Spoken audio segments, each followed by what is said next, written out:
Dan tidak sosial ya, tulis ya, ayo lagi. Kita pada siang hari ini kita akan belajar tentang bank sentral. Jadi kita akan menganalisis peran bank sentral dengan menganalisis studi kasus dan alur pembelajaran kita. Jadi nanti kita akan pretest dulu, kemudian kita akan bukan game juga ya. Kita akan tahu fakta-fakta menarik tentang kota-kota di Indonesia. Seperti itu. Kemudian ada pemaparan materi dari saya. Kemudian juga ada pembagian kelompok dan diskusi kelompok serta presentasi di depan kelas. Oke, jadi sebelum kita memulai pelajaran kita juga akan membuat sebuah kesepakatan kelas. Nah, dari kalian kira-kira ada ide nggak kesepakatan kelasnya seperti apa? Kalau misalnya pegang HP teman-temannya disuruh ngapain? Oke, jadi saya buat aja ya. Jadi kesepakatan kelasnya adalah tidak boleh bermain handphone ketika pelajaran berlangsung. Kemudian tidak boleh makan berat. Kalau minum atau makanan ringan boleh. Kalau ngantuk mau makan permen boleh. Kalau dirasa ngantuk dan perlu cuci muka boleh. Tidak boleh. Boleh. Asalkan ke kamar mandi bukan ke kantin. Itu dia. Dan nanti hitungannya terus juga kita buat untuk pertemuan berikutnya. Kalau misalkan ada yang terlambat, kita semua maju di depan dan menyanyikan lagu kebangsaan Indonesia. Setuju semuanya?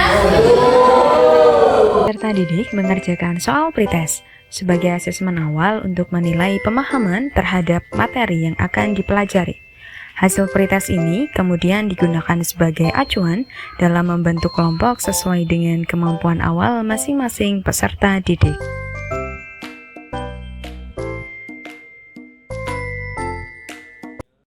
Oke, masih ada yang nggak minggu lalu di pertemuan terakhir kita bahas tentang apa?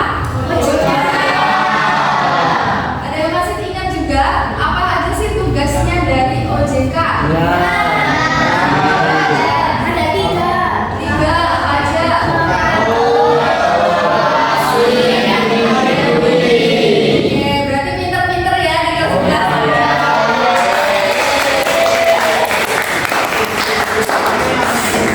Oke, kalau masih ingat, sekarang saya mau tanya deh.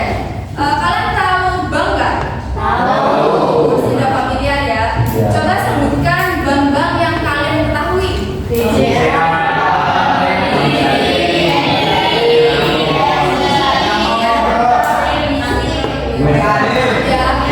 Banyak sekali. Yang menurut kalian? Oke.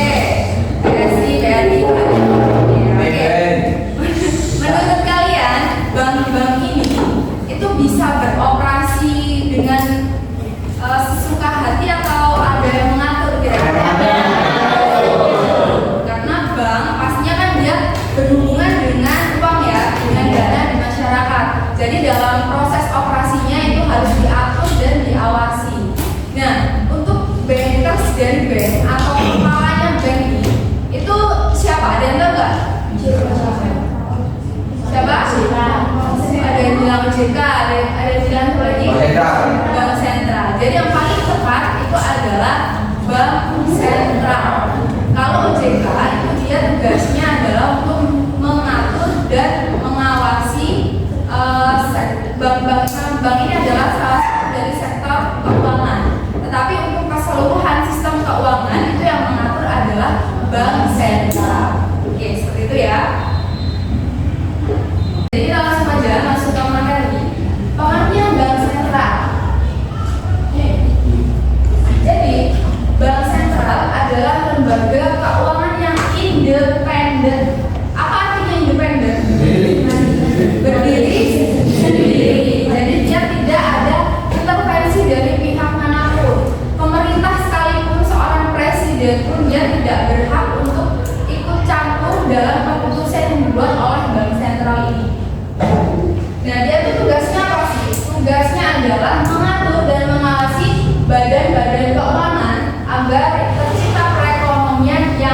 stabil.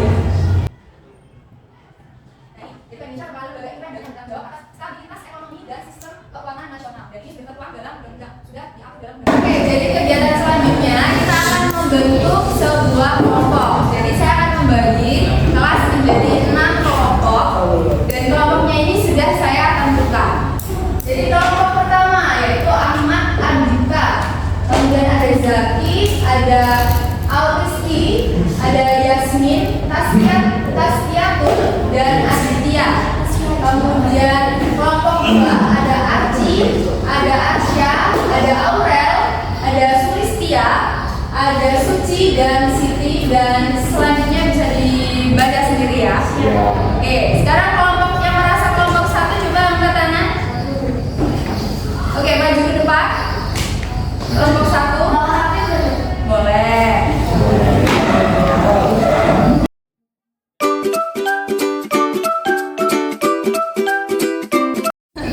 Oke, jadi sudah berkumpul sesuai dengan anggota kelompoknya ya. Nanti kelompok 1, kelompok 2, dan kelompok 3 tugasnya adalah menganalisis artikel pada lembar kerja yang sudah saya sediakan. Kemudian kelompok 4 dan kelompok 5 tugasnya adalah membuat sebuah mind map, membuat poster atau infografis terserah terkait dengan pembelajaran yang sudah kita bahas atau materi yang sudah kita bahas pada pertemuan kali ini. Kemudian kelompok 6 tugasnya adalah mengisi TTS atau teka-teki sila. Seperti itu ya? Oke. Terlihat peserta didik sedang aktif berdiskusi dengan kelompoknya. Masing-masing kelompok memiliki tugas yang berbeda sesuai dengan tingkat kemampuannya.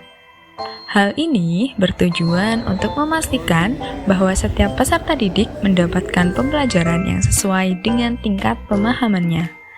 Dengan demikian, mereka dapat belajar secara lebih efektif, mengembangkan potensinya, dan meningkatkan pemahaman terhadap materi yang diajarkan.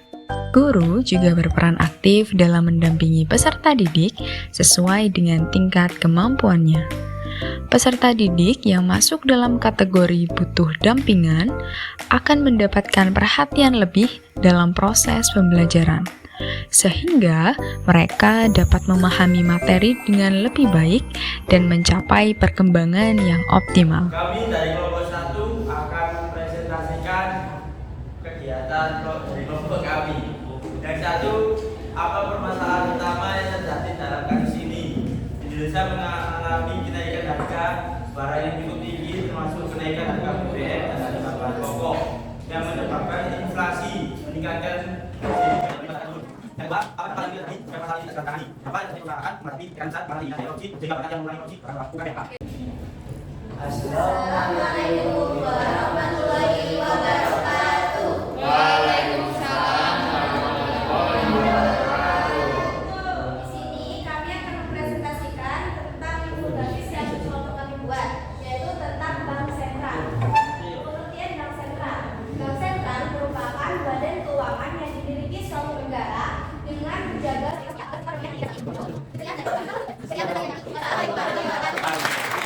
Oke, jadi kesimpulan dari pelajaran kita hari ini, kita bisa tahu bahwa BI itu memiliki fungsi dan peran. Fungsinya itu apa aja? Kebijakan moneter, stabilitas sistem pembayaran, stabilitas sistem keuangan. Oke, bagus.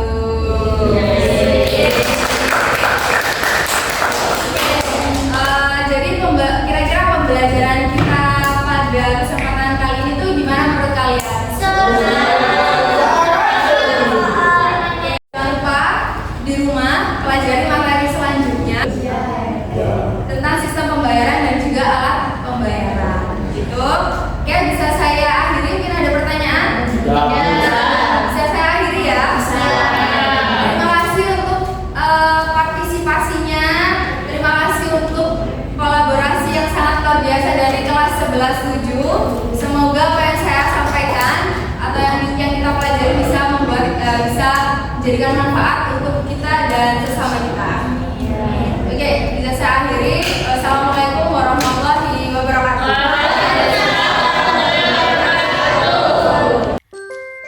Demikian video pembelajaran dengan pendekatan teaching at the right level. Semoga dengan pendekatan ini peserta didik dapat terus berkembang sesuai dengan potensinya. Saya Wahyu Putri Lestari, sampai jumpa di video selanjutnya. Wassalamualaikum warahmatullahi wabarakatuh.